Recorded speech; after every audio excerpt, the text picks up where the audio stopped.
Vous, les travailleurs dans le champ de blé, souvent misérables et faibles, venez, attendez fidèlement le maître. Il veut vous accorder de la force, car ceux qui s'attendent au Seigneur reçoivent de nouvelles forces.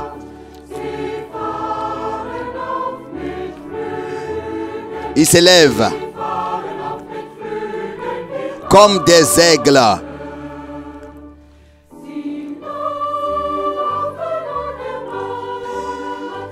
Ils marchent sans se fatiguer. Ils marchent sans se fatiguer.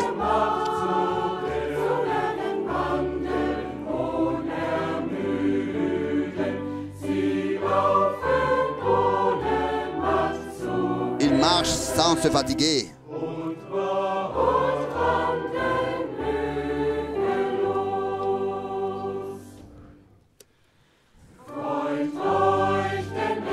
Réjouissez-vous, car il est toujours avec nous. Oui, sûrement jusqu'à la fin.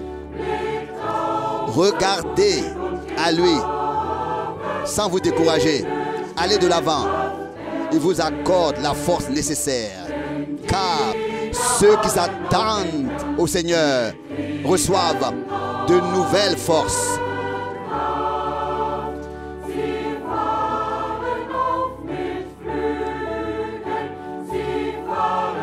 Ils s'élèvent comme des aigles.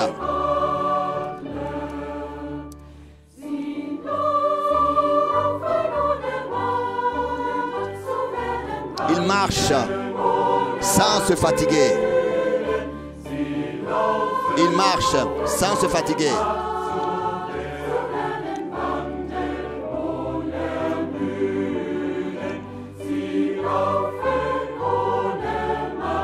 Marchent, vont de l'avant avec de nouvelles forces.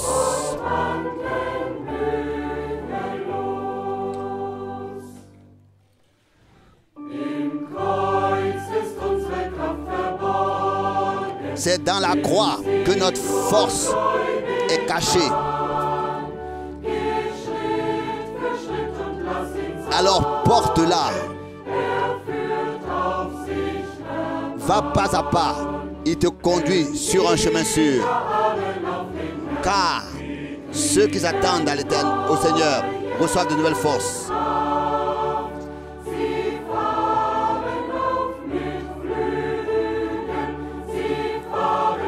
Reçoivent de nouvelles forces.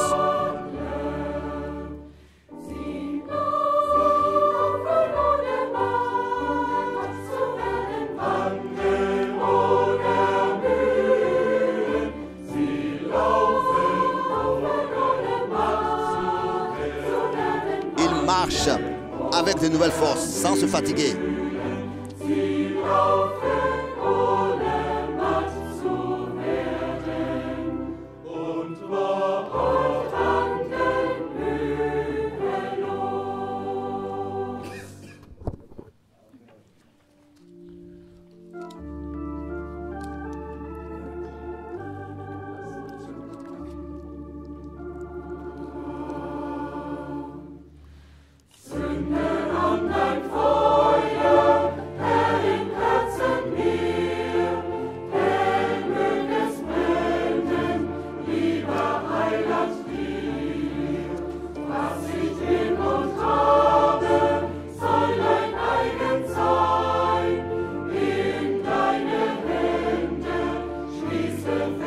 Allume ton feu, Seigneur, dans mon cœur et qu'il brûle. Sauveur bien-aimé, source de vie, source de joie. Tu éclaircis l'obscurité de mon âme. Tu exauces ma prière. Tu me secours dans la détresse. Jésus, mon sauveur, mon Seigneur et mon Dieu.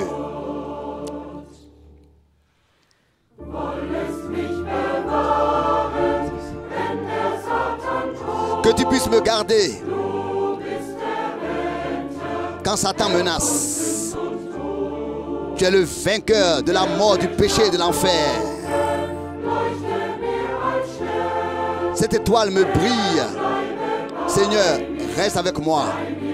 Ne sois jamais loin de moi. Source de vie, de joie. Tu éclaircis l'obscurité de mon âme. Tu exauces mes prières. Tu me secours dans la détresse. Jésus, mon Sauveur, mon Seigneur et mon Dieu. Alléluia. Oui, moi.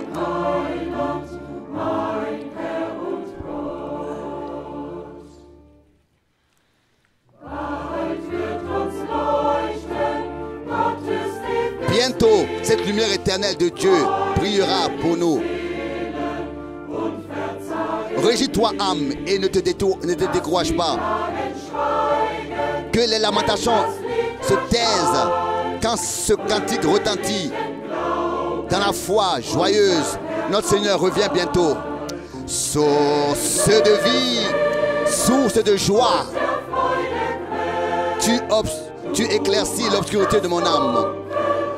Tu exauces mes prières. Tu me secours dans la détresse. Jésus, mon Sauveur, mon Seigneur et mon Dieu.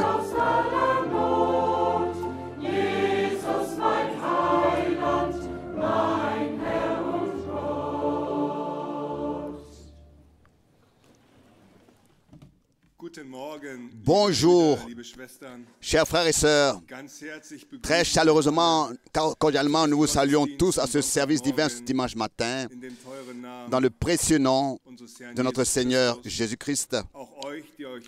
Aussi vous qui êtes connectés en ligne, nous vous saluons cordialement. Nous nous réjouissons de ce que nous sommes rassemblés au nom du Seigneur et aussi des visites parmi nous. Vous qui êtes venus de toute l'Allemagne et des pays voisins européens, et aussi de ce que nous avons quelques frères parmi nous, des frères servants. Hier, nous avons eu notre frère, nous avons pu saluer notre frère Nazaire de Kinshasa, aussi le frère Hervé de Lyon de la France est aussi parmi nous. Nous allons tout à l'heure l'appeler le frère Hervé ensemble avec le frère Jean Lambert pour prier avec nous. Peut-être pour remettre une salutation de l'Église. Et ensuite, nous avons des salutations du Niger, de Lagos State, de l'Assemblée Makoko de Bouge, du frère Benjamin, et aussi des salutations de l'Ukraine. Et nos frères et sœurs de l'Ukraine sont dans une situation très difficile, la guerre, et demandent aussi qu'on puisse penser à eux dans la prière. Et je pense ici qu'il y a des frères et sœurs aussi de l'Amérique du Sud qui ont été touchés très gravement de cette nature, de cette catastrophe naturelle. En Amérique du Sud, des maisons sont, des toits de maisons se sont envolés. Ils sont vraiment dans des détresses extérieures et extrêmes, mais ils demandent qu'on prie pour eux. Nous avons déjà entendu parler par la chorale de cette promesse d'Ésaïe 40. Ceux qui s'attendent au Seigneur reçoivent de nouvelles forces. Que le Seigneur nous l'accorde à tous ceux qui sont dans des difficultés. Et aussi nous tous qui sommes venus, que le Seigneur puisse agir en nous tous et qu'il puisse aussi en nous allumer son feu, comme l'avons entendu, par la puissance du Saint-Esprit. C'est à cela que nous attendons aussi aujourd'hui. Nous avons déjà entendu hier, nous pouvons être reconnaissants de ce que nous pouvons venir à la maison du Seigneur pour écouter les paroles du Seigneur, de Dieu. Et aussi nous avons aussi entendu des paroles merveilleuses d'Apocalypse 21, Ésaïe 24, 25, 26, ce que le Seigneur nous a préparé. Et il a été dit que la parole est certaine. Ce que nous avons entendu, c'est une parole certaine que le Seigneur fera toutes choses nouvelles et que nous aurons part à cela. Et comme aussi nous l'avons aussi lu après du psaume 89, heureux le peuple qui sait louer le Seigneur et qui marche dans la clarté de sa face. Et aussi de 1 Pierre, le premier chapitre, ce que le Seigneur a déjà fait pour nous. Sur la croix à Golgotha, que nous sommes nés de nouveau et que nous sommes devenus enfants de Dieu et qu'il a préparé pour nous cet héritage, mais aussi que maintenant, dans ce temps dans lequel nous passons par des épreuves, notre foi est éprouvée pour que pendant cette épreuve, nous sommes gardés malgré tout par la foi, dans la foi. Et avant que j'appelle notre frère Helmut Cruz pour qu'il puisse chanter avec nous des cantiques, après, je demanderai donc à notre frère et sœur de Bruxelles, Jean-Claude, de chanter le cantique et le frère Dominique de lire une parole d'introduction avec nous. Après, d'abord, nous levons-nous pour remettre la réunion au Seigneur. C'est trop rapide. Bien-aimé Seigneur, ensemble, nous te disons merci pour les possibilités que nous avons de nouveau de venir à la maison du Seigneur. Oui, Seigneur, ça ne va pas de soi, c'est notre privilège dans ce temps. Car tu as promis que tu es parmi nous et que nous sommes préparés pour ton retour.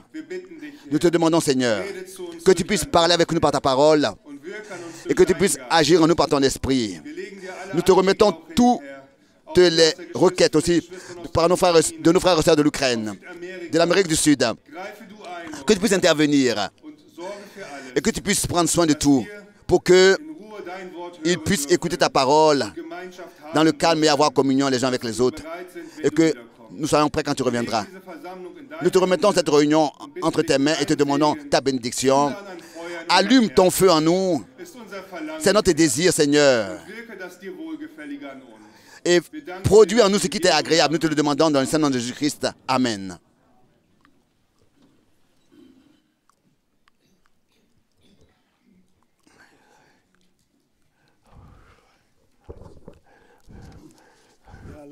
Oui, chantons comme premier cantique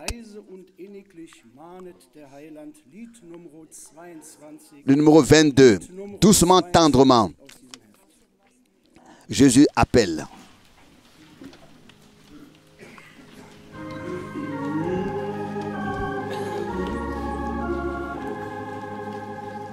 Leise und inniglich mahnet der Heiland, ruft die Verlorenen zum Heil. Steht vor der Türe des Herzens und wartet, öffne Il nous attend, vous et moi. Venez, venez à moi, fatigués, chargés, venez à moi. Doucement, tendrement, Jésus appelle. Venez, oh, venez à moi. N'hésitons plus puisque le Sauveur plaide, plaide pour vous et pour moi. Par des soupirs, l'Esprit Saint intercède. Et c'est pour vous et pour moi. Venez, venez à moi, fatigués, chargés, venez à moi, doucement, tendrement, Jésus appelle. Venez, oh, venez à moi.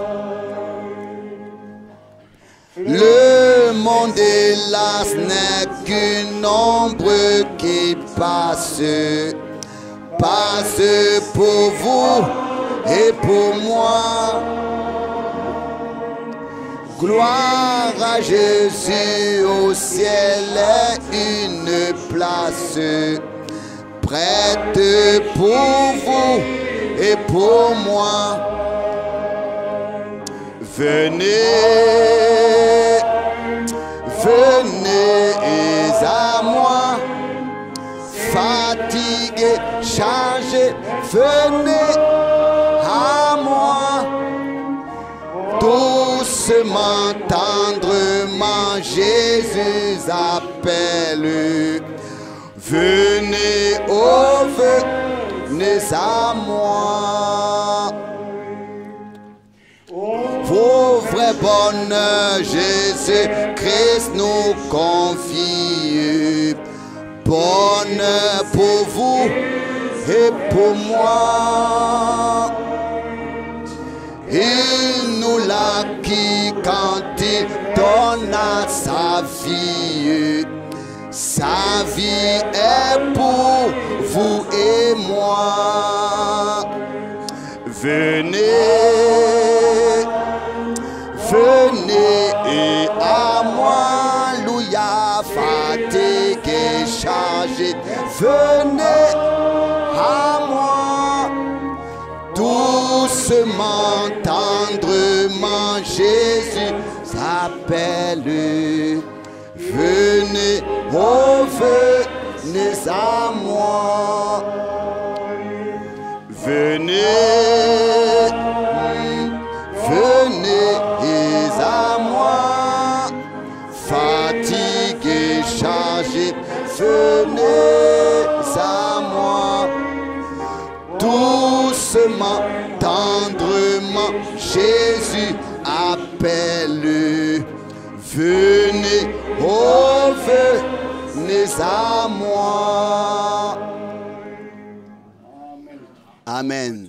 Encore ce matin, nous sommes venus pour entendre ce qu'il a à nous dire et aussi le vivre. Oui, peut-être encore un cantique de joie, le numéro 1, le numéro 1.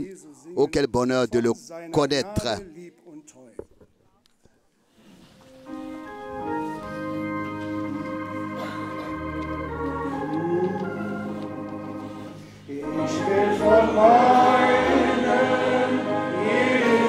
Être l'ami qui ne saurait échanger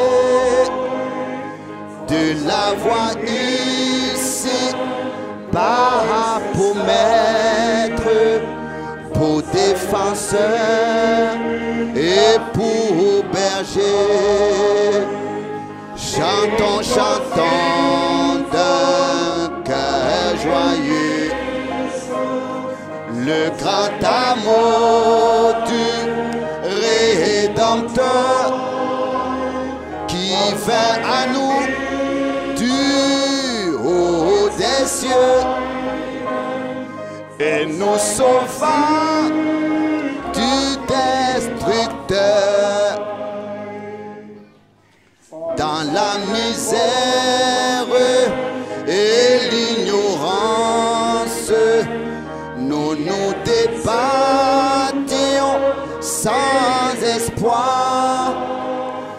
La mort au cœur, l'âme en souffrance. Quant à nos yeux, il se fit voir. Chantons, chantons d'un cœur joyeux le grand amour du Rédempteur qui vint à nous du haut des cieux et nous sauva du destructeur.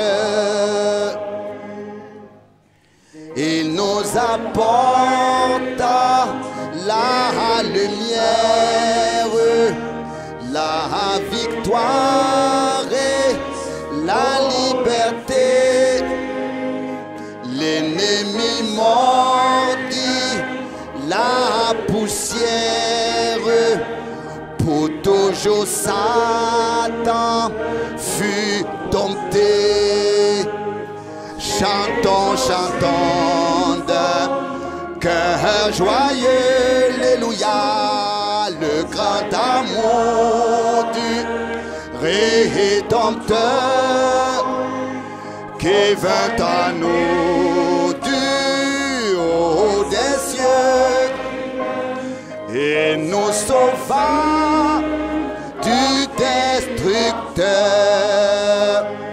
Chantons, chantons d'un cœur joyeux le grand amour du Rédempteur qui vint à nous du haut des cieux et nous sauva du destructeur.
Pardon. Bonjour frères et sœurs, je vous salue au nom du Seigneur et je crois que notre bien-aimé frère Jean-Claude avec ses frères et sœurs ont chanté. Cela nous interpelle tous de notre cœur. Nous attendons le retour du Seigneur. Et nous l'attendons, ce retour, dans notre temps. Les signes des temps parlent un langage clair. Partout, nous voyons comment est-ce que la parole de Dieu s'accomplit dans les détails. Le Seigneur est fidèle et le Seigneur achèvera son œuvre en chacun de nous, et cela victorieusement. Le frère Wagner m'a demandé de dire que le frère Hervé de Lyon sera appelé après la prédication devant.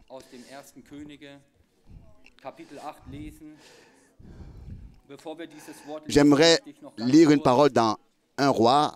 Avant de le faire, j'aimerais demander pour nos frères de l'Ukraine un cantique. Je voudrais mentionner quelque chose pour nos frères et sœurs de l'Ukraine.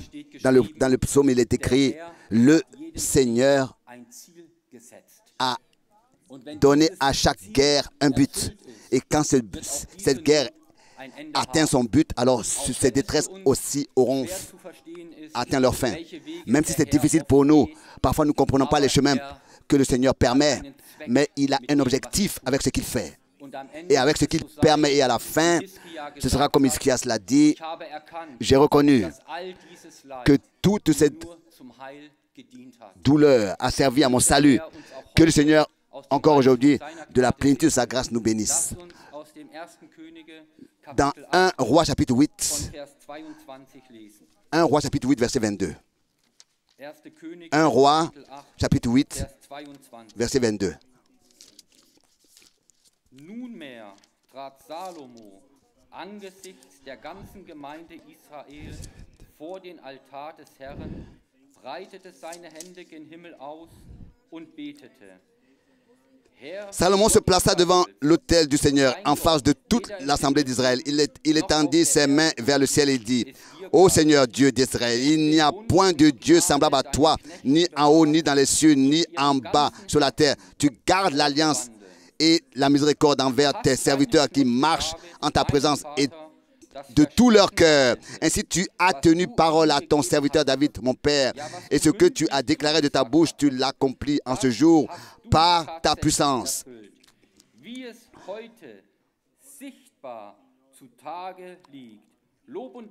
Loué soit le Seigneur. L'accomplissement des promesses de Dieu n'a pas lieu quelque part dans un lieu quelconque. Quand le Seigneur accomplit ses promesses, alors elles sont visibles en nous, en l'Église et en l'épouse, partout là où sa parole est crue. Nous voulons pour cela encore dans 1 Roi chapitre 8, lire le verset 56 et 57. 56 et 57. Loué soit le Seigneur qui a donné du repos à son peuple d'Israël, selon toutes ses promesses, de toutes les bonnes paroles qu'il avait prononcées par Moïse son serviteur. Aucune n'est restée sans effet, sans s'accomplir. Que le Seigneur notre Dieu soit avec nous comme il a été avec nos pères, qu'il ne nous abandonne point et ne nous délaisse point. Et dans le Nouveau Testament, nous avons la promesse de notre Seigneur Jésus-Christ qui ne nous délaisse et ne nous abandonne pas. Et nous voulons, pour finir, encore lire ces paroles connues de Josué. Josué, pour encore souligner cela comme c'est précieux, que le Seigneur est fidèle dans tout ce qu'il fait.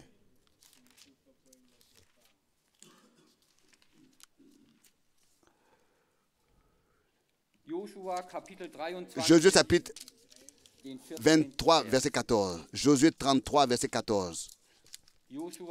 Josué 33, 23, pardon, verset 14. Josué 23, verset 14. voici, je m'en vais maintenant par le chemin de toute la terre. Reconnaissez de tout votre cœur et de toute votre âme qu'aucune de toutes les bonnes paroles prononcées sur vous par le Seigneur, votre Dieu, n'est restée sans effet. Toutes se sont accomplies pour nous, pour vous. Aucune n'est restée sans effet. Aucune n'est restée sans s'accomplir. Qui est?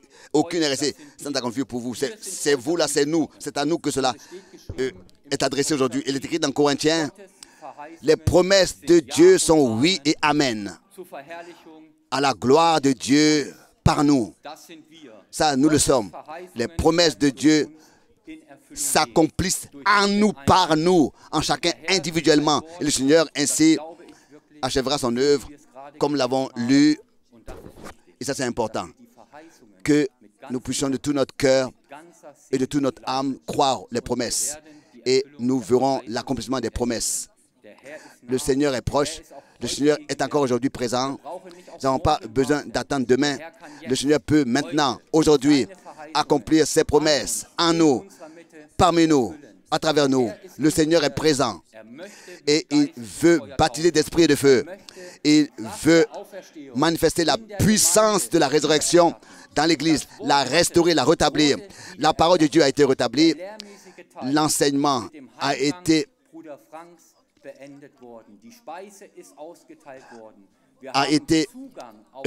accordé et nous avons accès à toute la nourriture que le Seigneur a confiée à Frère Branham. Cela a été distribué et chacun a la possibilité de se nourrir de cette nourriture. Et maintenant, il s'agit que nous puissions, de manière surnaturelle, expérimenter le Seigneur dans l'Église. Et ça aussi, c'est une partie du rétablissement de toutes choses. La parole, les prédications, l'annonce, tout cela à sa place. Mais maintenant, il s'agit de ce que le Seigneur, de manière surnaturelle, dans l'Assemblée, dans l'Église, se manifeste. Et c'est à cela que nous regardons, c'est à cela que nous regardons que le Seigneur manifeste les fruits, les ministères et les dons de l'Esprit. Le Seigneur est fidèle. Nous voulons nous attendre au Seigneur. Ne rien faire de nous-mêmes. Nous attendre au Seigneur. Comme il a dit, ce qui semble impossible pour vous, est-ce que cela serait étonnant de ma part? Dieu peut faire toutes choses encore aujourd'hui. Nous voulons nous lever et remettre la réunion au Seigneur. Père Céleste, nous te sommes reconnaissants de tout notre cœur, de ce que nous avons la grâce de croire, comme dit les Écritures. Et il est écrit, celui qui croit comme dit les Écritures, de ce corps couleront des eaux de vie. Et la parole est vivante, la parole est efficace. Et ta parole produit l'effet pour lequel tu l'as envoyé. Bénis-nous aujourd'hui, nous tous qui sommes ici, nous tous qui sont ici et qui sont connectés. Appelle les derniers à sortir et glorifie ton nom par ton épouse. Pour la gloire de ton nom, pas à cause de nous, non, mais à ton nom, crée la gloire. Et nous voulons te louer et t'exalter aussi pour ce que tu fais aujourd'hui en nous. Tu es le grand je suis. Tu es le Dieu d'Abraham, d'Isaac et de Jacob. Il n'y a pas de chose impossible de ta part. Tu délivres, tu guéris, tu sauves, tu rachètes, tu es le même, hier, aujourd'hui et éternellement. Nous te remercions aussi pour ce jour et nous voulons te louer, t'exalter et te donner à toi seul l'honneur dans le saint nom merveilleux de Jésus. Amen.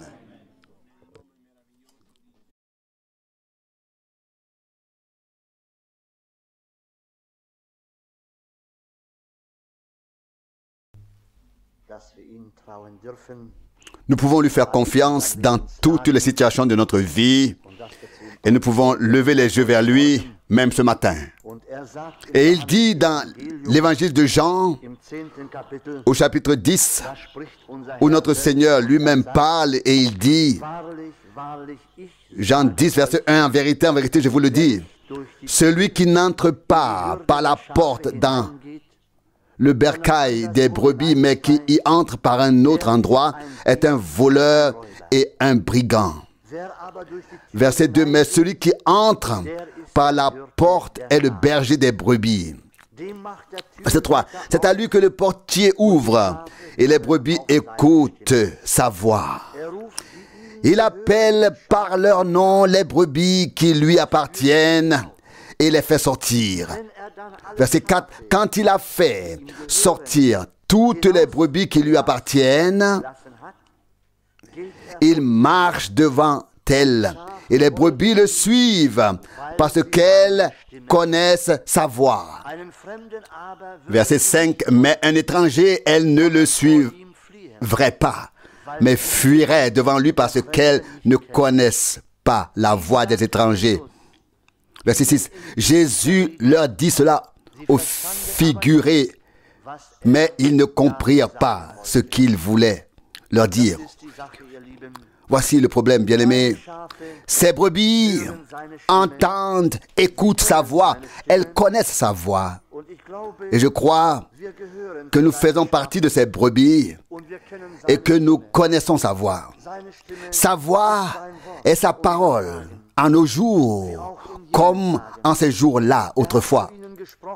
Il leur a parlé. Et ceux qui le suivaient savaient qui leur parlait et qui ils devaient suivre. Et ils l'ont suivi. Ils l'ont suivi. Puis il dit encore, verset 7, alors Jésus leur dit de nouveau, en vérité, je vous le dis, je suis la porte des brebis.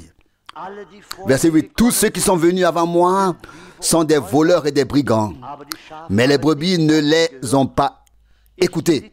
Verset 9, je suis la porte. Si quelqu'un entre par moi, il sera sauvé. Il entrera et sortira, et il trouvera un pâturage.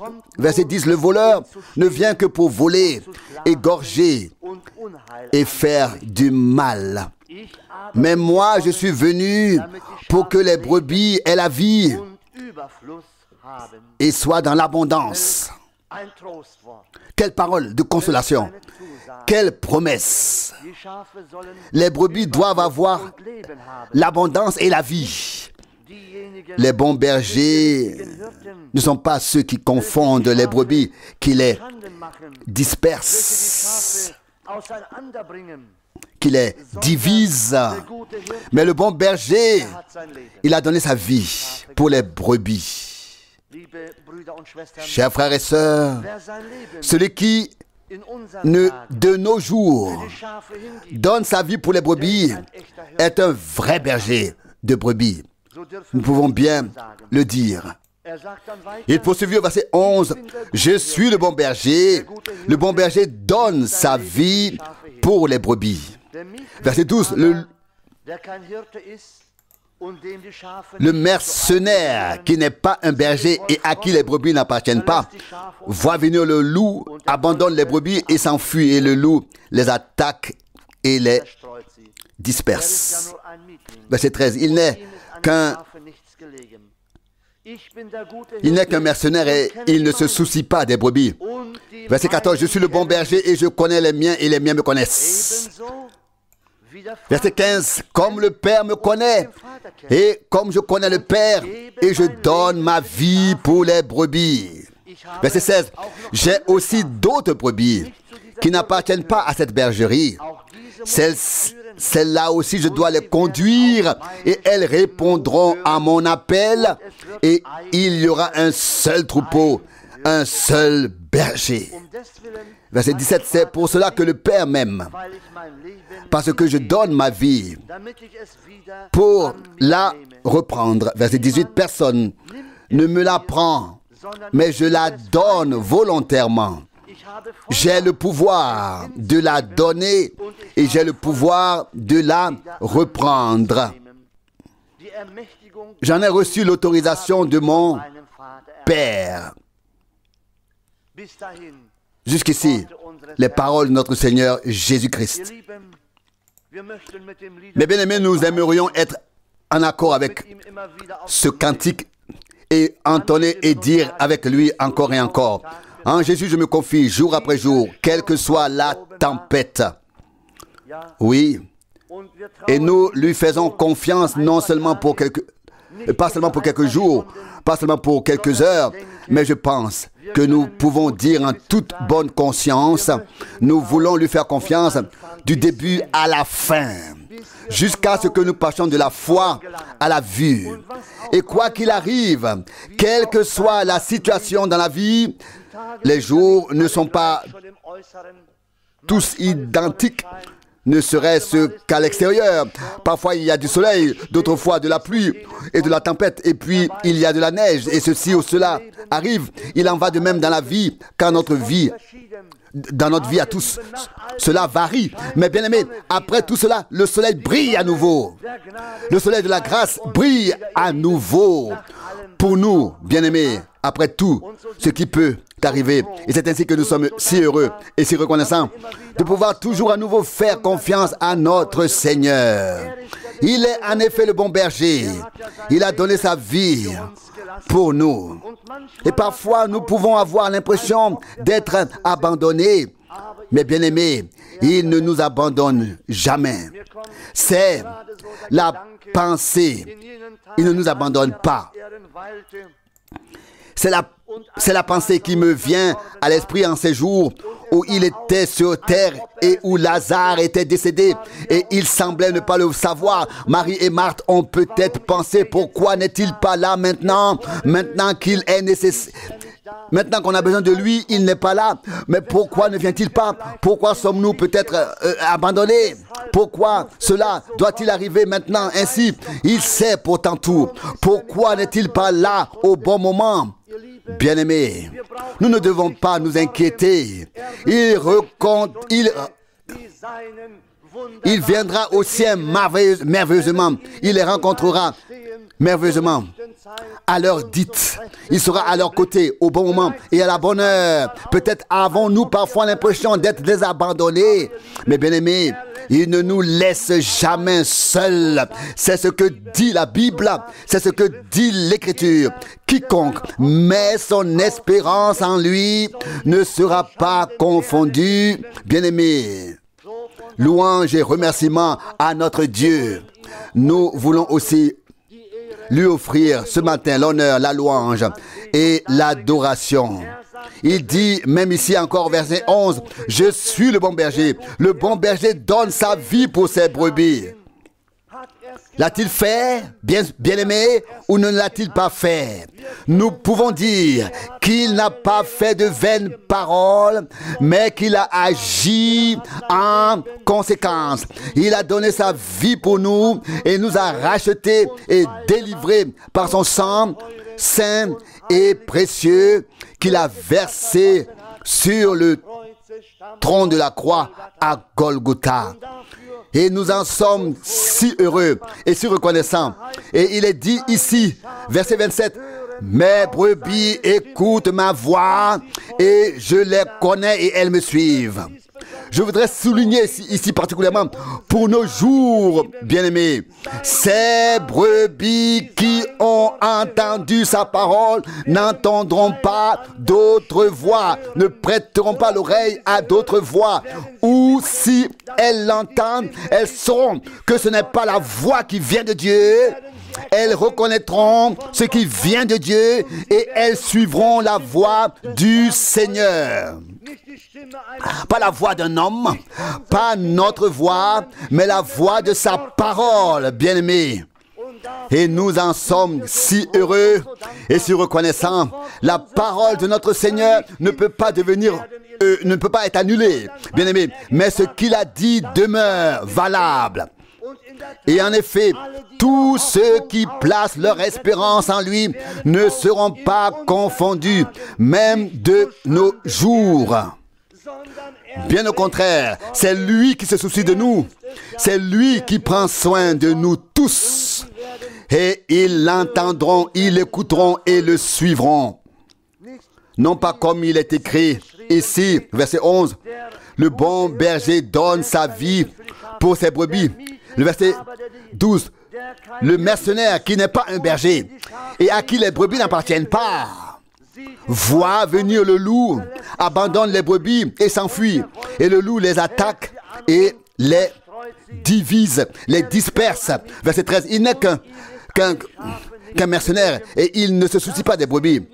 C'est ce que nous voyons de nos jours, en effet. Mais le Seigneur reste avec les siens et les siens restent aussi avec lui, demeurent avec lui, liés. Nous en sommes si heureux et si reconnaissants. Cela est certain. Et nous lui demandons de venir à notre rencontre ce matin aussi. Qu'il continue à nous parler ce matin. Qu'il continue à nous instruire ce matin par sa parole. Nous avons chanté ici, je me confie à Jésus dans le temps, je me confie à lui dans l'éternité. Est-ce là notre objectif, bien-aimés? L'avons-nous fait notre, comme l'exprime ici le poète, le cantique? Je pense que oui, bien-aimés. Sinon, nous ne serions pas réunis ici, heure après heure, pour être à nouveau enseignés et fortifiés par lui. Et le cantique dit ici, quand l'adversité s'abat, c'est en Jésus seul que je me confie. Non seulement dans les bons jours, non seulement lorsque tout va bien pour nous, mais aussi dans les jours sombres, lorsque la tribulation s'abat, nous voulons lui faire confiance et nous appuyer sur lui. Il nous conduira au but. Loué soit le nom, loué et exalté soit le nom de notre Seigneur. Bien-aimés, avant de continuer à écouter la parole de Dieu, levons-nous pour prier ensemble. Seigneur fidèle, nous te remercions du fond de nos cœurs, même en cette heure matinale, de nous permettre d'être à nouveau réunis ici, de pouvoir invoquer ton Saint-Nom, de pouvoir lire ta parole, de ne pas mettre notre espérance dans les hommes, mais uniquement en toi, car tu es notre espérance, tu es notre refuge, Seigneur, et nous savons que tes promesses demeurent, qu'elles ne chancellent jamais, éternellement. Et si tu as promis d'être avec nous tous les jours de notre vie, jusqu'à la fin, Seigneur, nous le croyons ainsi de tout notre cœur.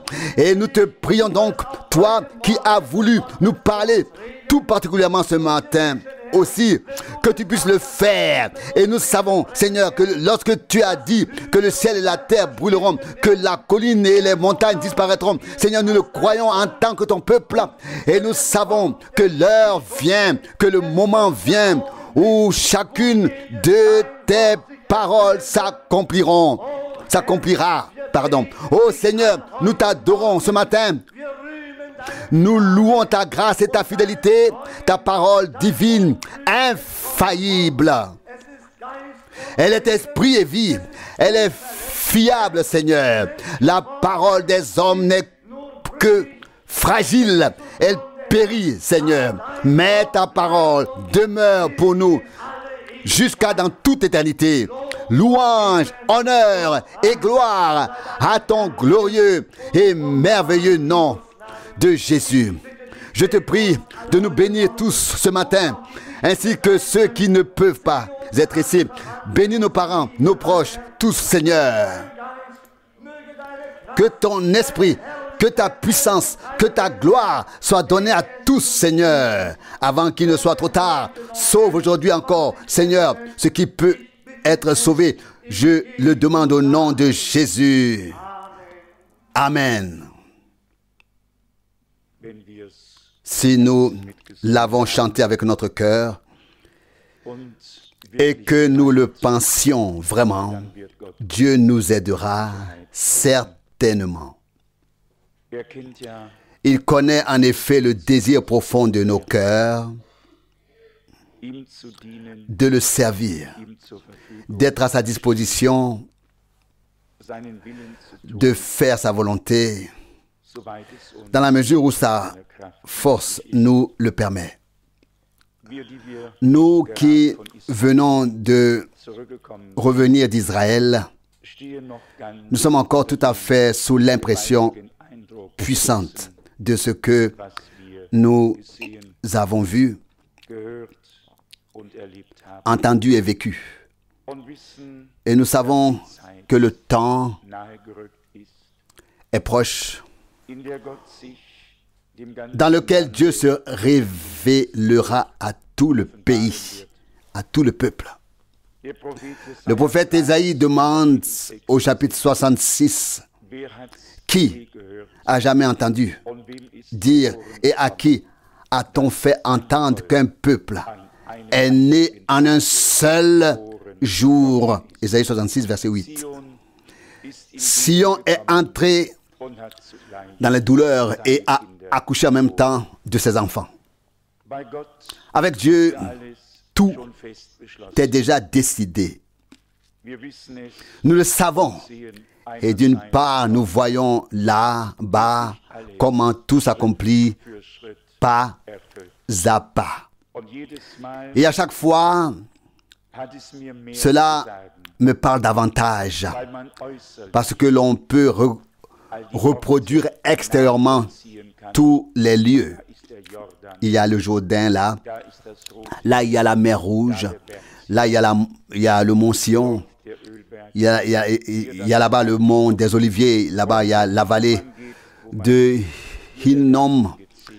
En principe, là où l'on marche, là où l'on se tient, ici le jardin de Gethsémani, là le tombeau du jardin, ou le tombeau où le Seigneur a été déposé, partout où l'on se déplace, où l'on regarde, partout des passages bibliques nous viennent à l'esprit des événements, des choses que Dieu a faites.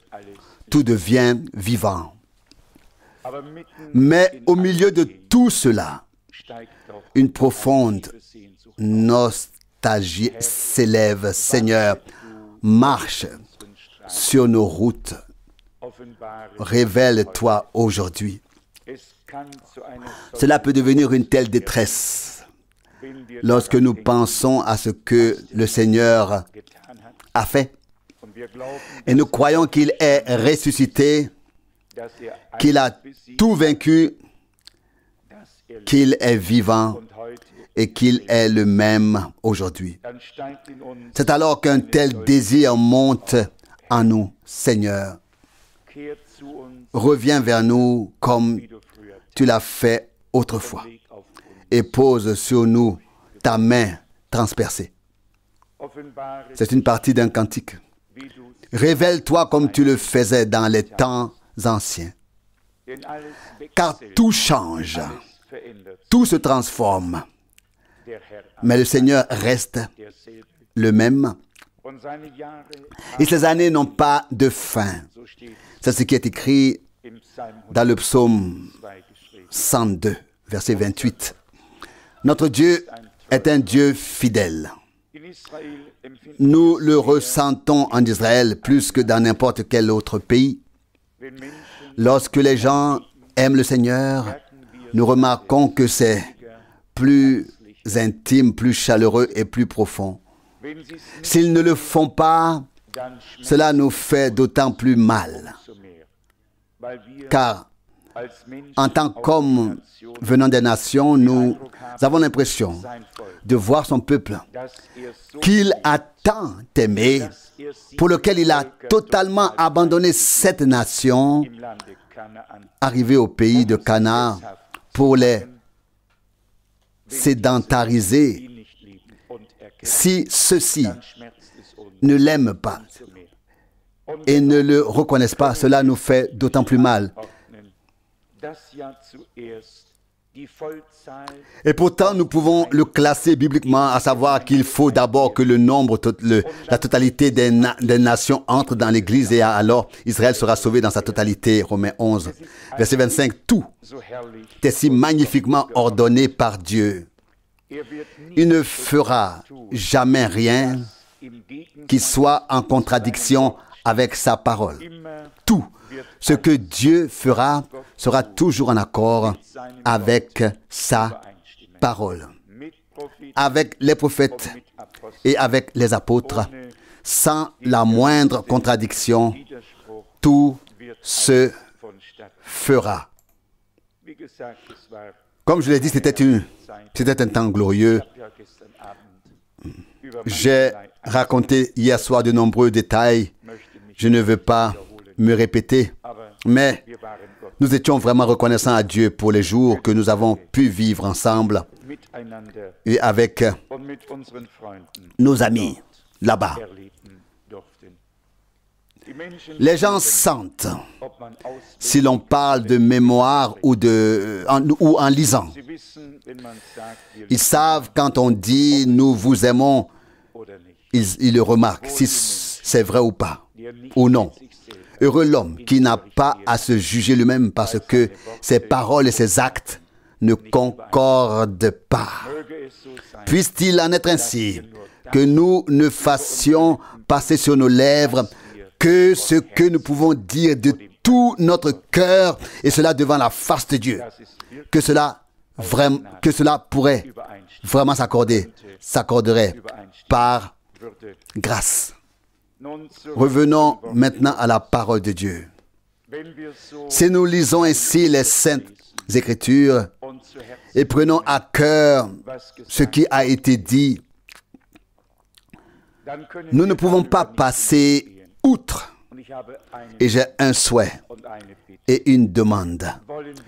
Ne mettons pas la parole sur les autres pour les mesurer ensuite, comme on disait autrefois, de la nuque jusqu'au talon. Mais regardons nous-mêmes dans la parole, comme dans un miroir, et examinons-nous devant la face de Dieu pour savoir où nous en sommes. Si on lit ici dans Jean 10, verset 27, « Mes brebis écoutent ma voix, et je les connais, et elles me suivent. Elles ne suivront pas un étranger. » J'ai remarqué cela très clairement chez mes brebis, les brebis terrestres. Pour autant qu'il fasse un peu plus sombre et qu'on ait l'impression qu'elles regardent, mais qu'elles devinent encore, qu'elles devinent et qu'elles attendent. Mais à partir du moment où la voix se fait entendre, il y a un mouvement, une réaction, une réponse. Ce n'est pas tant la forme, mais c'est la voix qui a tout à dire aux brebis. Il en est certainement ainsi dans le domaine spirituel. Lorsque le Seigneur dit « Mes brebis entendent ma voix », mais soyons honnêtes en cela aussi aujourd'hui. Combien citent et lisent les mêmes paroles et ils passent à côté de la parole de Dieu. Il y a longtemps qu'ils n'entendent plus ce que le bon berger a dit, mais ils écoutent les différentes interprétations. Et cela aussi m'a touché le cœur. On rencontre toujours des gens avec lesquels une conversation s'engage. Et on en vient au thème de la fin des temps, à ce que Dieu a promis, à ce qu'il a fait, et ensuite aux différentes interprétations. Et là, nous n'avons pas à faire de reproches au peuple d'Israël, que ce soit le Talmud ou tous les autres livres d'interprétation. Restons avec nous-mêmes en ces jours. Que d'interprétations ont été faites?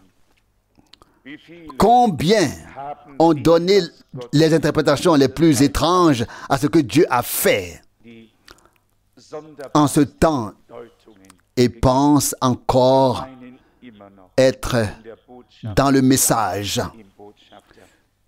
dans le messager. Permettez-moi de le dire clairement.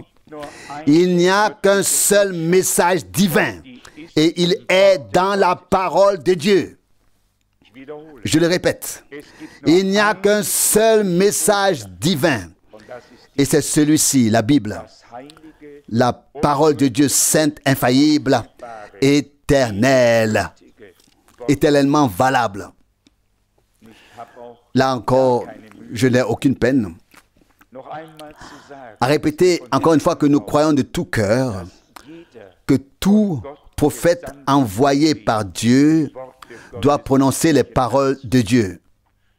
Il n'y a pas de prophète de Dieu qui puisse parler en dehors de la parole de Dieu. Le mot prophète implique que cet homme est un porte-parole de Dieu et rien d'autre. Rien d'autre. Nous croyons donc que tous les prophètes et tous les apôtres doivent être d'accord sur tout ce qu'ils ont dit parce que Dieu a parlé à travers eux. L'un ne peut pas dire une chose et l'autre une autre. Cela doit être cohérent. Lorsque l'on pense aux différentes interprétations sur le retour du Seigneur, on se sent triste intérieurement. On dit alors, Seigneur, pourquoi n'avons-nous rien appris de l'histoire?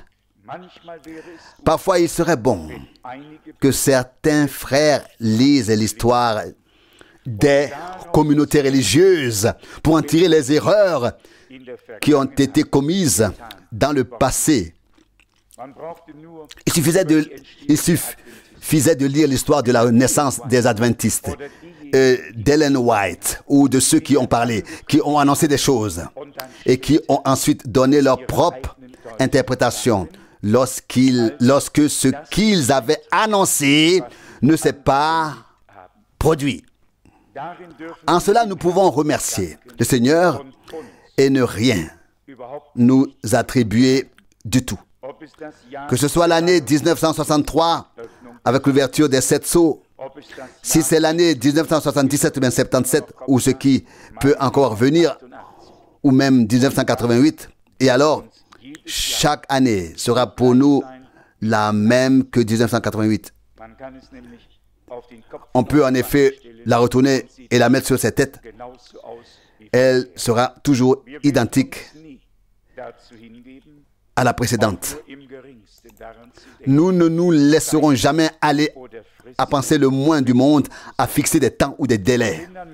Et si ensuite des gens ont un tel excès de folie, excès de folie, et vous disent en face, oui, frère Franck, le Seigneur a seulement dit qu'on ne peut pas connaître le temps et l'heure, qu'on ne peut pas connaître le jour, mais il n'a pas dit qu'on ne peut pas connaître l'année et le mois. Oui, alors on a la nausée, surtout si on n'a pas pris de petit déjeuner. À quoi bon de telles choses? Jusqu'à quel point les hommes peuvent-ils aller, peuvent être humains dans les choses divines? Nous sommes reconnaissants au Seigneur de nous aider à tenir sa parole avec respect, à la respecter et à la croire de tout notre cœur. Il se peut que nous ayons manqué de choses, eu des lacunes dans certaines choses, mais c'est Dieu qui nous a donné ce respect devant sa sainte et précieuse parole. Et nous avons également pris à cœur le fait qu'aucune prophétie de l'Écriture n'autorise une interprétation arbitraire. Tout ce que Dieu a promis, il le fait. Nous n'avons pas besoin de l'interpréter. Dieu est son propre interprète. Cela s'appliquera également au thème du retour de notre Seigneur et se vérifiera. Il sera son propre interprète, car il reviendra comme il est monté au ciel et il nous fera monter dans sa gloire. Et si des gens vous disent alors, oh, nous sommes déjà revenus et nous sommes maintenant avec le Seigneur ici sur terre, oh, cela déchire intérieurement le cœur et on pourrait penser que de telles personnes ont besoin d'un examen pour savoir si tout est encore intact. Mais ce sont des démons, ce sont des faux esprits qui engendrent de faux enseignements, d'où toute la haine, toute la jalousie, tout le meurtre, tout l'homicide, toute la médisance, toute la calomnie. Nous l'avons lu ici dans l'évangile de Jean. Le bon berger donne sa vie pour ses brebis. Frères, nous pourrions lire dans une lettre de Jean que nous sommes obligés de donner notre vie pour nos frères comme il a lui-même donné sa vie pour nous. 1 Jean 3, verset 16. C'est le critère que nous devons également appliquer. Je sais pour le moment, oui, c'est ici. 1 Jean chapitre 3, versets 15 et 16. 1 Jean 3, versets 15 et 16. Tout homme qui est son frère est un meurtrier. Et vous savez qu'aucun meurtrier n'a en lui la vie éternelle comme propriété permanente. Verset 16. Nous avons connu l'amour. En cela, nous avons connu l'amour. Par le fait qu'il a donné sa vie pour nous. Ainsi, nous aussi, nous sommes obligés de donner notre vie pour nos frères.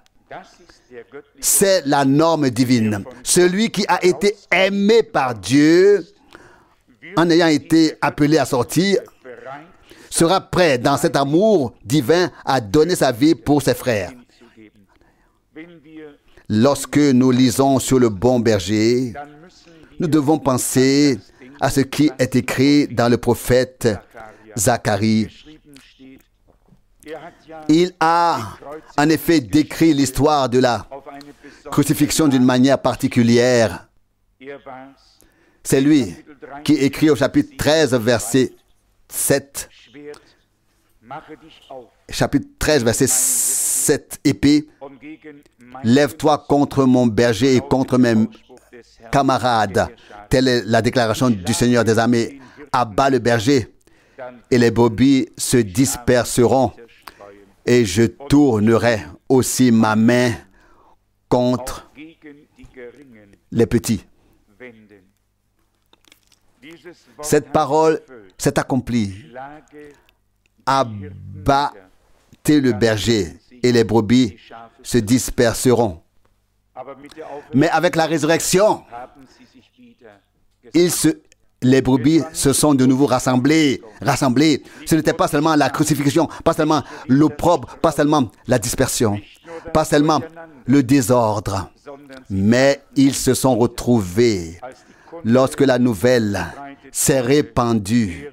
Il est vivant, il est ressuscité. Dans le même prophète au chapitre 10, il y a des paroles étranges. Et cela en rapport avec le temps de la pluie de l'arrière-saison.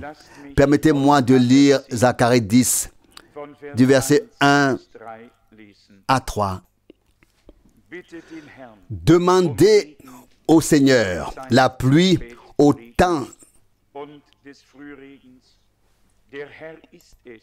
de la pluie de l'arrière-saison et de la pluie de l'avant-saison. C'est le Seigneur qui crée les nuages d'orage et qui leur donne des averses pour toute la végétation des champs. Verset 2. Mais les idoles domestiques disent des choses vaines et les divins contemplent la tromperie, annoncent des songes vains et donnent des consolations de vent. C'est pourquoi ils sont partis comme un troupeau et vivent dans la misère faute de berger. Verset 3. Ma colère s'est enflammée contre les bergers et je châtirai les chefs, car le Seigneur des armées a pris soin de son troupeau, de la maison de Juda, et il en a fait son cheval de bataille. Verset 4. D'eux sortent la pierre angulaire, d'eux les piquets de tente, d'eux les arcs de guerre, de tous les guides. Verset 5. En tout, ils seront comme des héros. Bien-aimés, comme nous l'avons dit précédemment, il y a tant d'indications dans les Saintes Écritures pour ce qui allait arriver. Et si nous regardons maintenant en arrière, nous pouvons dire ce qui est arrivé. Car notre Seigneur est le bon berger. Il a donné sa vie. Il est de la tribu de Juda. Tout est sorti, car c'est par lui et pour lui que tout a été créé. Les hommes, nous l'avons lu ici, apportent un réconfort venteux. Mais le prophète Ésaïe s'exclame dans Ésaïe 40, verset 1. « Consolez mon peuple. » Que voulait-il dire par là? Juste après, il est écrit au verset 3. « Écoutez un cri, une voix retentit dans le désert. Frayez un chemin au Seigneur dans le désert. Aplanissez une route pour notre Dieu. » Au chapitre 11 de Zacharie se trouvent les paroles au verset 7. Zacharie 11, verset 7. « Je fis paître les brebis destinées à l'abattage pour les marchands de moutons. Et je pris pour cela 2 bâtons de berger. J'appelais l'un grâce et l'autre concorde lorsque je fis paître le troupeau. » Verset 8. « Et qu'en un mois j'avais éliminé les 3 bergers, mon âme se lassa d'eux. Et eux aussi ne se sentaient pas à l'aise avec moi. » Verset 9. « Je dis alors, je ne veux plus vous faire paître. Que ce qui meurt, meurt. Que ce qui doit périr, périsse. Et que ce qui reste s'entre-dévore. » Verset 10. « Puis je pris mon bâton de grâce et je l'ai brisé pour annuler mon alliance que j'avais conclue avec tous les peuples. » Verset 11. « Or, ce jour-là, quand elle fut abrogée, les marchands de moutons qui m'observaient attentivement reconnurent que c'était une parole du Seigneur. » Verset 12. « Lorsque je leur ai dit, si cela vous semble bon, donnez-moi mon salaire, sinon n'en faites rien. Or, lorsqu'il meurt, pesez 30 pièces d'argent comme mon salaire. » Verset 12. Verset 13. « Le Seigneur me commanda, jette-le dans le trésor du temple, le prix précieux dont ils m'ont jugé digne. Je pris donc les 30 pièces d'argent, je les jeta dans le trésor du temple, dans la maison du Seigneur. » Verset 14. « Après cela, je brisai aussi en morceaux mon second bâton de berger, à savoir la concorde, afin de rompre ainsi l'alliance fraternelle entre Juda et Israël. » Oh, quand nous lisons ces paroles, ne devons-nous pas penser à Gethsémani, à la trahison, aux 30 pièces d'argent, à Judas qui les a jetées ensuite dans la maison du temple en s'exclamant, « J'ai livré le sang innocent. » Toutes ces choses, les prophètes les ont déjà soit prédites en image, soit en personne. Le traité avec elle a déjà été prophétiquement consommé. La première alliance a été annulée afin que la seconde puisse être présentée comme ayant force de loi, ou alors comme étant entrée en vigueur. Paul n'explique-t-il pas très clairement dans la lettre aux Hébreux que la première alliance ne pouvait pas être parfaite? Hébreux 10. Et il écrit au verset 9 des Hébreux 10, il fallait que la première soit annulée pour que la seconde soit valide. Comme elles sont merveilleuses, toutes ces paroles de notre Dieu. Ce prophète, comme David et d'autres, devait parler à la première personne. Dites-moi ce que je vaux pour vous. Or, c'était le Seigneur qui a parlé par son intermédiaire. Ils ont énuméré 30 pièces d'argent. Donnez-moi mon salaire. Ce que je vaux pour vous, estimez-moi. Quelle valeur ai-je pour vous? Il parle à la première personne. Bien-aimé. Et puis, il y a cette parole glorieuse ici dans Zacharie 11, verset 13. Le Seigneur m'a donné cet ordre. Jette-le dans le trésor du temple. Ce prix précieux. C'était une chose qui nous va droit au cœur. Il ne s'agissait pas ici de 30 pièces d'argent dont nous parlons aujourd'hui, mais du sang précieux et cher de l'agneau de Dieu par lequel nous avons été rachetés. Que signifient toutes ces choses pour nous? Qu'est-ce que ces paroles ont à nous dire? Les prophètes ont dû faire toutes ces choses à l'avance. Des bâtons ont été brisés pour montrer quelque chose. Dieu a fait en sorte que la première alliance débouche sur la deuxième. Il a offert un grand jour de réconciliation, un grand jour d'expiation. Quand on y pense, le peuple d'Israël célèbre encore aujourd'hui le grand jour des réconciliations, des expiations, sans doute la fête la plus importante dans toute l'année.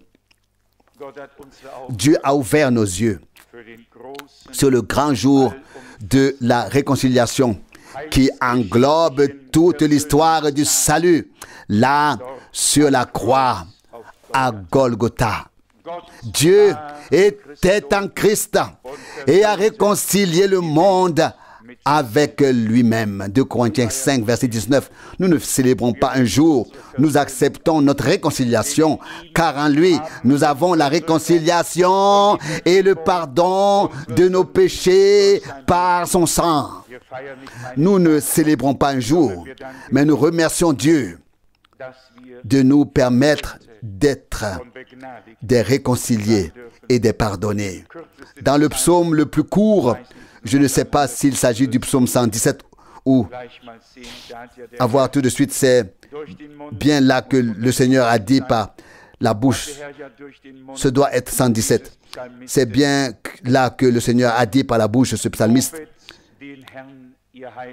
Louez le Seigneur, vous toutes les nations, louez-le, vous tous les peuples. Verset 2. Car sa grâce est puissante sur nous et la fidélité du Seigneur dure éternellement. Alléluia. C'est sans doute le psaume le plus court, mais il a tout pour. Il a un contenu solide. Il nous a inclus, nous, les peuples, les nations, par rapport à Israël, dans le programme divin. Louez le Seigneur, vous toutes les nations. Louez-le, vous tous les peuples. Romains 15, 11. Car sa grâce est puissante sur nous et la fidélité du Seigneur dure éternellement. Alléluia. Qui se donnera qu'un Alléluia soit placé ici à la fin du psaume? Qui s'étonnera? La grâce de Dieu, comme nous l'avons lu, règne sur nous avec puissance. Puisse cela s'accomplir. Dans Zacharie 9, verset 11, il est écrit, Zacharie 9, verset 11, « De même à cause de l'alliance de sang que j'ai conclue avec toi, je mettrai tes captifs en liberté hors de la fosse sans eau. » Verset 12, « Retournez à une demeure fixe, vous les captifs qui avez encore de l'espoir. Dès aujourd'hui, l'annonce est faite. Je te donne une compensation du double. » On pourrait lire et lire. Les pensées les plus précieuses et les plus merveilleuses de notre Dieu sont partout. Que signifie-t-elle pour moi? Que signifie-t-elle pour toi dans la pratique? Que signifie la parole de Dieu pour nous aujourd'hui? Qu'est-ce qu'elle produit? Hier soir, nous avons parlé du fait que nous devons trembler dans le respect devant cette parole. Quand le Seigneur parlait aux gens, cela leur traversait la moelle et les jambes. Ils étaient remplis de crainte et de tremblement. La crainte et la sainteté s'emparaient d'eux. Et qu'est-ce que cela signifie et produit aujourd'hui? Mais j'espère que Dieu, dans sa miséricorde, fera bientôt germer les graines qu'il a semées. Je ne peux pas croire que l'on ait semé en vain. Je ne peux pas croire que tout ait été en quelque sorte vain. Dieu a des hommes qu'il a destinés à contempler sa gloire. Ils entendront et croiront de tout leur cœur. Ils recevront ce qu'il a dit en rapport avec la voix du Seigneur. Nous devons penser à Luc 21 et à Matthieu 23 et 24. J'ai lu auparavant dans Matthieu 23 les paroles du verset 37, peut-être parce que nous étions justement à Jérusalem. Il est écrit ici, Matthieu 23, verset 37, Jérusalem, Jérusalem, qui tue les prophètes et lapide ceux qui te sont envoyés. Combien de fois ai-je voulu rassembler des enfants, tes enfants autour de moi, comme une poule rassemble ses poussins sous ses ailes, mais vous n'avez pas voulu.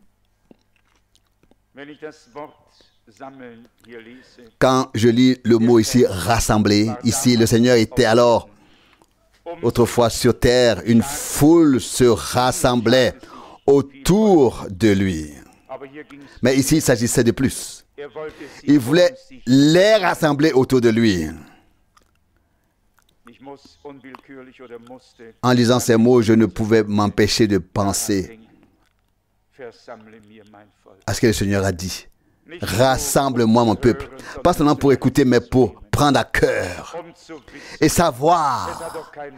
Ce n'est pas un homme, c'est Dieu qui a parlé en s'engageant dans la justice, dans la vérité et dans la sainteté. Il a parlé de manière contraignante en s'engageant dans la justice, dans la vérité et dans la sainteté. Ou bien nous sommes, nous, assis au pied d'un Gamaliel. Certainement pas. Mais au pied de notre Seigneur qui a envoyé ses serviteurs et ses prophètes tôt et matin et soir. C'est écrit au futur dans Matthieu 23, verset 34, 23, 34, Matthieu. Voici donc que je vous envoie des prophètes, des sages et des scribes. Vous tuerez et crucifierez les uns. Vous battrez de verges les autres dans vos synagogues et vous les persécuterez de ville en ville. Il y a deux sortes de scribes, deux sortes de prophètes, deux sortes de sages. Toujours deux sortes. Les uns sont de vrais prophètes, les autres sont de faux prophètes. Les uns ont leur sagesse, les autres ont la sagesse de Dieu. Les uns sont enseignés par les scribes et les autres sont enseignés par... Les uns sont des scribes enseignés par des scribes et les autres sont des scribes enseignés par Dieu. Comme il est écrit dans Jérémie 31, verset 34, et Ézéchiel 8, verset 11, les frères n'auront pas besoin de s'instruire les uns les autres, mais ils seront tous instruits par Dieu, comme il est écrit. Et l'un n'aura pas besoin de dire à l'autre, apprends à connaître le Seigneur. Ils le connaîtront tous, du petit jeune au plus âgé. Telles sont les promesses de la parole. Mais regardez ici, ce qui précède la chose est très important. De verset 34, je vous envoie des prophètes, des sages et des scribes. Les hommes qu'il envoie, c'est ce qui compte. Et ensuite, il est écrit, au verset 34, de ceux-ci vous tuerez et crucifierez les uns, vous flagellerez les autres dans vos synagogues et vous les persécuterez de ville en ville. Les scribes humains, ils ont toujours eu la cote. Ils venaient en longue robe, se faisaient saluer au marché, revendiquaient toutes les places d'honneur et se sentaient à l'aise et fêtés parmi le peuple. Il s'agit ici des hommes. Voici donc que je vous envoie, des hommes que je vous envoie. Oh, loué soit le nom du Seigneur. Des hommes envoyés par Dieu ont porté la parole de Dieu sans rien y ajouter de personnel et ont transmis fidèlement la parole de Dieu, la parole reçue, et l'Esprit de Dieu l'a rendue vivante. Et à ceux qui l'ont entendu dans la foi, il a donné des éclaircissements. Et ils ont reçu de l'intelligence dans ce qui a été annoncé. Et ils n'ont pas eu besoin de se faire des idées, des pensées par eux-mêmes parce qu'ils ont été introduits par l'Esprit de Dieu dans les pensées divines exprimées dans la parole. Voici donc que je vous envoie, verset 34. Louange et grâce soient rendues à notre Seigneur. Je vous envoie. Il parlait autrefois de Jean comme d'un homme envoyé par Dieu. Combien de fois ai-je souligné cela en ce qui concerne le ministère de frère Branham? Un homme envoyé de Dieu, envoyé par Dieu, avec un message de Dieu pour le peuple de Dieu. Des paroles pour ce temps ont été placées sur le chandelier. Des choses cachées ont été révélées. Des choses obscures sont devenues claires. La lumière est venue au temps du soir.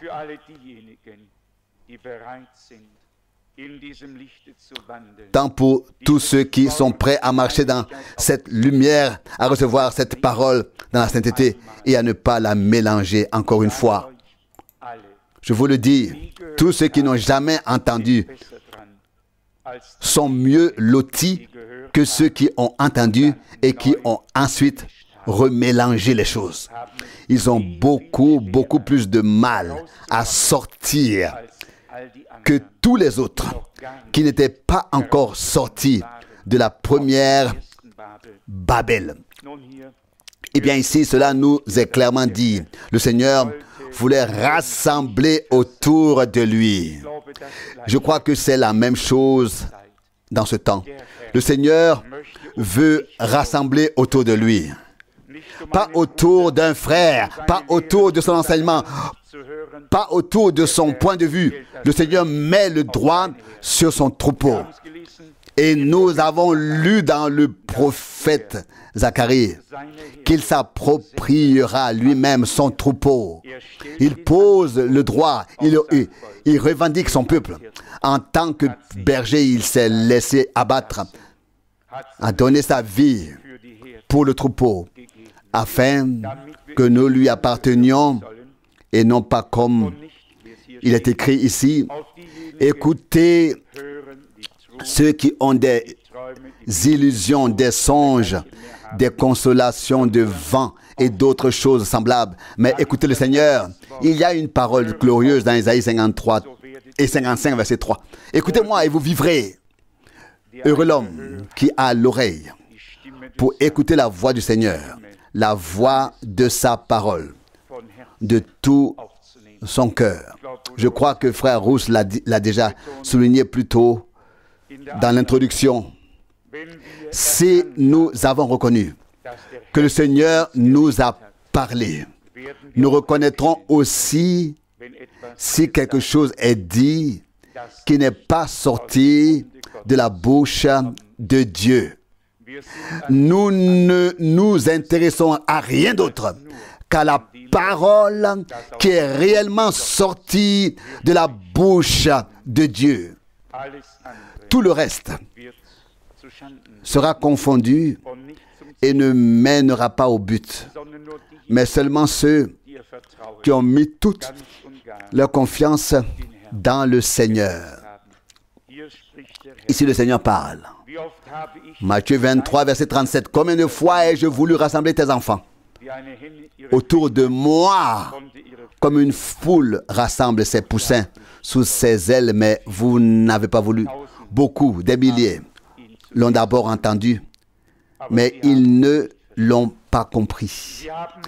En écoutant les paroles de la révélation divine, ils ont porté en eux des pensées humaines et n'ont donc pas pu faire la part des choses. Bien-aimés,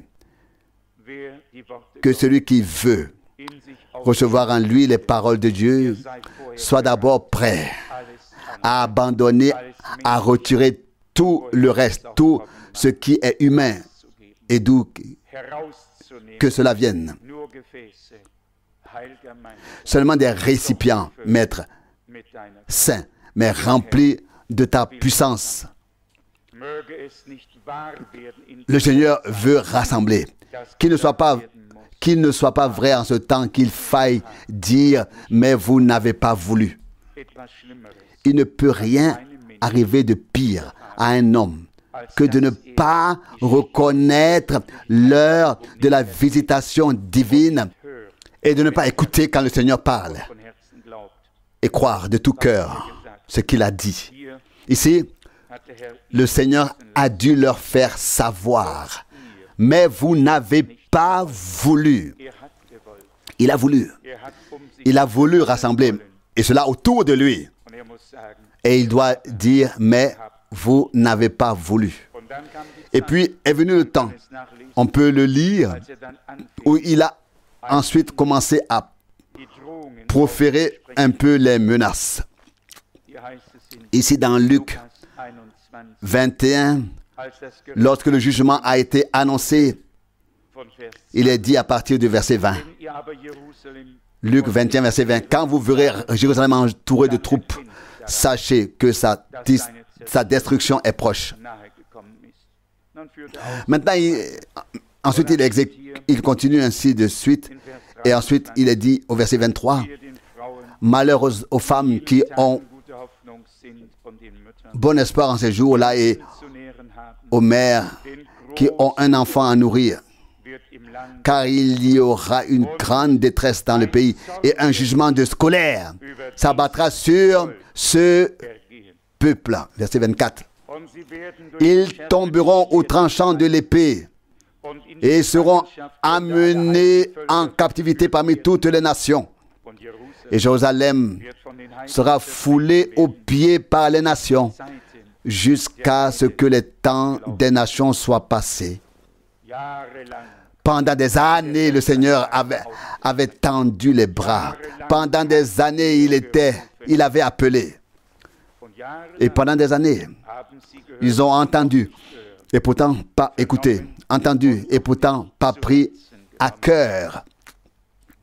Puis le vent, la page a tourné.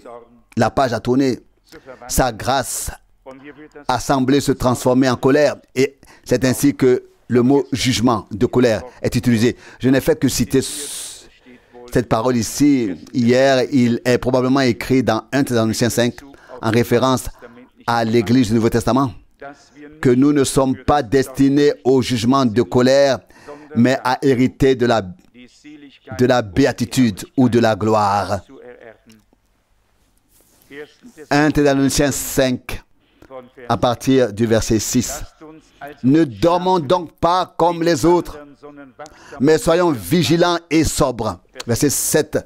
Car ceux qui dorment, dorment la nuit, et ceux qui s'enivrent sont ivres la nuit. Verset 8. Mais nous, qui appartenons au jour, restons sobres, revêtus de la cuirasse de la foi et de l'amour, et du casque de l'espérance du salut. Verset 9. Car Dieu ne nous a pas destinés au jugement de colère, mais à obtenir le salut par notre Seigneur Jésus-Christ. Il y a une foule dont la colère de Dieu est détournée. Par nature, nous sommes tous sous le coup de la colère divine. Il n'y en a pas un qui puisse s'échapper, qui puisse passer quelque part. Mais nous savons alors que la colère divine qui nous aurait frappés est tombée sur notre Seigneur. Et nous n'acceptons pas seulement la rédemption. Vous savez ce que frère Branham dit dans l'un des sermons.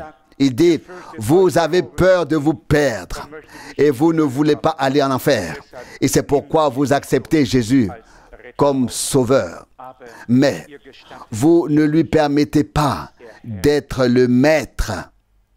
Vous ne permettez pas qu'il vous domine, qu'il dispose de vous, qu'il soit le Seigneur. On peut dire très vite, Jésus est le Seigneur. Et les Saintes Écritures le disent bien dans 1 Corinthiens 12, verset 3. Personne ne peut dire que Jésus est le Seigneur si ce n'est par le Saint-Esprit. À quoi cela sert-il? Sauf si l'on peut dire, Jésus, du bist tu es mon Seigneur. du kannst Tu peux über mich, disposer de moi. du kannst Tu peux mit mir compter sur moi. bestimme C'est toi über du qui décides. C'est toi qui exerces la domination. Sois über maître. mein Leben. Sois le maître de ma vie. Das C'est ce que nous voulons tous, qu'il arrive à ses fins sur nous, qu'il reçoive ce qui lui revient de plein droit. Cela va également très bien avec la parole que nous avons récemment méditée à partir du prophète Malachie.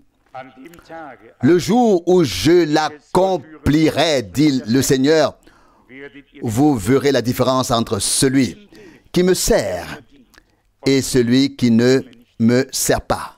wenn der Herr Si le Seigneur est le Seigneur, alors nous sommes à sa disposition.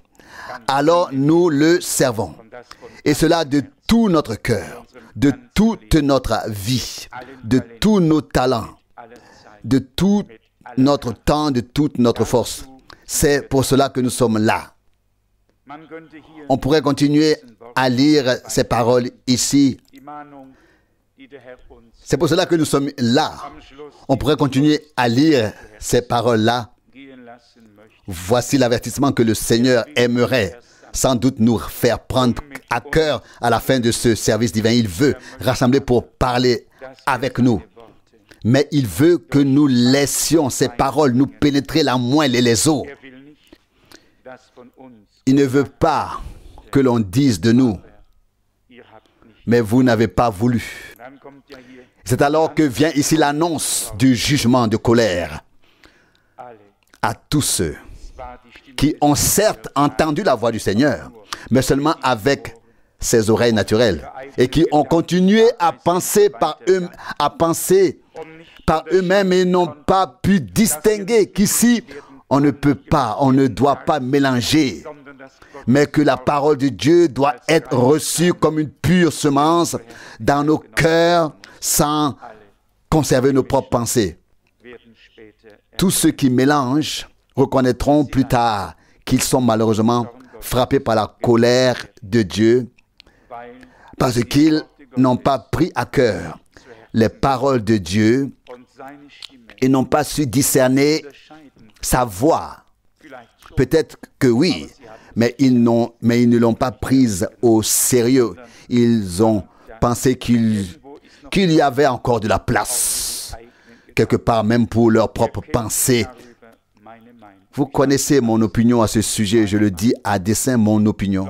Je crois Beides geht zurück que les deux remontent aux premières pages de la Bible. in den 1. Mose, Dans la Genèse, mindestens ins 3. au moins au chapitre 3, 2. schon, chapitre 2 déjà, hat es sehr deutlich Dieu le Seigneur avait parlé très clairement, Anweisungen, donné des instructions, aber der Feind mais l'ennemi est venu nahm das, et a pris la précieuse parole de Dieu hat es ein wenig. et l'a reproduite un peu, juste un peu différemment. Gott hatte deutlich Dieu avait dit clairement, vous Bäumen essen. pouvez manger de tous les arbres, sauf d'un seul. L'ennemi arrive et dit, Dieu a-t-il vraiment dit que vous Bäumen ne pouviez pas manger de tous les arbres? waren im Tous les arbres étaient dans la phrase, umgedreht. sauf que l'histoire était inversée. Dans sa phrase, il a dit tous les arbres, sauf que l'histoire était inversée. Dans l'un d'eux, Gemeinschaft mit Gott. dans la parole originale, il y avait deux. Il y avait Dieu, il y avait la communion avec Dieu, l'obéissance. Tout ce dont nous avions besoin s'y trouvait. Dans l'autre, il y avait Es war zu spät. Alles l'aiguillon de la mort. Tout était trop tard, tout était fini lorsque les premiers hommes ont accepté que la parole de Dieu aus der Original soit retirée de la version originale et leur soit restituée sous une forme Form. légèrement modifiée. Ihr Lieben, Bien-aimés, c'est une leçon ist mir seit Jahren qui m'est restée zu Herzen gegangen. en travers de la gorge pendant des années. Il n'y a pas d'homme qui puisse rester en vie spirituellement s'il écoute silencieusement la parole de Dieu In lui être restitué, mais sous une forme modifiée. On y retrouve les mêmes expressions, les mêmes mots, les mêmes thèmes, le même jardin, les mêmes arbres. Tout y est toujours présent, mais ein wenig un peu modifié. und schon Et déjà, hat der Tod la mort les a frappés von Gott les a séparés de Dieu. aller Jammer, Tout le malheur, toute la misère, toute la détresse ont fait irruption. Bien-aimés, Dieu ne nous a pas révélé sa parole claire et vraie nicht geoffenbart pour qu'elle nous soit in répétée par quelqu'un sous une forme modifiée, wieder gesagt bekommen, mais sondern pour que nous puissions la distinguer clairement. das ist C'est ainsi par le Seigneur. und daran Et nous nous y tenons, car c'est ainsi. und gestattet Et nous ne permettons pas que quelqu'un nous l'adapte si bien, si joliment. La parole de Dieu est déjà juste, elle est claire. wer noch meint, Celui qui pense encore avoir besoin de quelqu'un der im Gottes pour lui rendre la parole de Dieu claire, der wird devra reconnaître plus tard qu'elle ne nicht von Gott war. venait pas de Dieu et que cela ne venait pas de Dieu. Alles klar. Le serpent est venu et c'est lui qui a voulu rendre tout clair, mais rien n'était plus clair ensuite. Une chose était claire, c'est que Dieu avait tenu ses promesses. Il avait dit: le jour où vous mangerez, vous mourrez, vous mourrez. Bien-aimés, pour moi, Ist das eine ganz c'est une heilige chose très sainte. Gott und Dieu et la parole de Dieu sind gleich. sont également saints. Und wenn wir Et si nous pouvions accorder à sa parole le même respect et la même crainte, révérence que nous essayons de lui accorder à lui, les choses seraient bientôt différentes pour nous. wir würden erkennen, Nous saurions, wenn der Herr, lorsque le Seigneur nous parle, dass wir da que c'est là que nous devons nous incliner, die Schuhe ausziehen. que nous devons enlever même nos chaussures. Der seine Vous savez que tous ceux qui ôtent leurs chaussures doivent d'abord se pencher, s'abaisser un peu et se baisser vor dem Alten devant le Dieu Tout-Puissant qui nous parle. müssen wir uns, Nous devons nous incliner dans la poussière. wer sind wir, Qui sommes-nous dass der Allmächtige pour que le Dieu Tout-Puissant mit uns nous ait parlé? gesprochen hat. Qui sommes-nous? Wohl dem, Heureux celui sich nicht eines qui n'aura pas à anhören muss, s'écouter un jour, à écouter un jour cela, mais vous n'avez pas voulu. wehe dem meine ich. Malheur à vous. Oder? Ich weiß nicht genau. Je veux dire oui, wie ich das ou formulieren je ne sais pas exactement comment j'ai formulé cette phrase. Wirklich sehr. J'ai très à cœur, vraiment très à cœur, que personne ne soit confondu, Sondern alle, mais que tous, das Vorrecht tous ceux qui ont eu le privilège d'entendre les paroles de Dieu en ces jours, les gardent sie in derselben Weise et les rein und klar in einem feinen ramènent de la même manière pure et claire dans un cœur fin et bon. denen zugehört Les ramènent dans le sens, les méditent, und vor dem Herrn les repassent dans leur cœur fin et bon et qu'ils fassent partie de ceux qui se rassemblent autour du Seigneur et devant le Seigneur, comme Pierre a pu en faire l'expérience à l'époque dans la maison de Corneille vor dem à Césarée. Corneille versammelt, dit: nous sommes réunis devant la face de Dieu pour écouter ce que le Seigneur ihr aufgetragen hat. t'a ordonné de nous dire. Einstellung, Cette attitude, Ehrfurcht, ce respect, cette crainte pour le Dieu Tout-Puissant, devant le Dieu Tout-Puissant et devant sa parole, a eu pour conséquence que tandis qu'il parlait, que Pierre parlait encore, le Saint-Esprit waren vor dem Angesicht tombait déjà, se répandait déjà. Les gens étaient rassemblés devant la face de Dieu. Bien-aimés, dass wir si vor dem Angesicht nous nous rassemblons ainsi devant la face de Dieu dans un saint respect, sind, wird alles möglich. tout sera possible. Ich kann nicht Je ne peux que croire que la parole de Dieu est vraie. Je ne peux que croire cela. und Et toutes les choses ont déjà été préparées pour nous. der Herr Le Seigneur a donné sa vie comme le bon berger pour nous, damit afin que nous puissions avoir quoi? La vie, volles et cela en abondance. Bettlerstab Non pas en marchant sur le bâton du mendiant spirituellement parlant, mais en vivant. Mais avoir la vie et l'avoir en abondance, pleinement. wollen wir im C'est ce qu'il a fait. Allons devant sa face avec foi, dans la prière et avec des reconnaissances, avec des actions de grâce, car en vérité, il est digne d'être honoré dans la poussière. Amen. Lasst uns auf. Levons-nous et prions. Ah Seigneur, Von Herzen Père Céleste, nous te remercions de tout cœur für pour ta sainte et précieuse parole.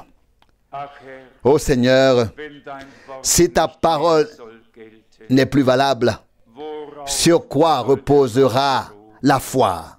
uns ist Nous es nicht ne nous soucions pas de 1000 mondes, sondern mais dein Wort de mettre ta parole en pratique. C'est ça wir notre préoccupation. Seigneur, nous t'en prions dein Wort, que ta parole n'ait pas été prononcée en vain. lass uns Fais entzählen, que nous soyons de ceux qui se rassemblent autour de toi, qui se réunissent devant ta face, deine Stimme qui écoutent ta voix, qui croient en ta parole und dir zu et qui sont à ta disposition. Herr, Seigneur, wunderbar, que tu es merveilleux, hast durch toi qui as tout dit alles so avec tant de précision oh Gott, par tous les prophètes. im Staube, Ô Dieu, dans la poussière et le cœur courbé, aber dank mais le cœur reconnaissant, beten, nous t'adorons. Nous glorifions la puissance de ton sang, la puissance de ta parole et de ton esprit.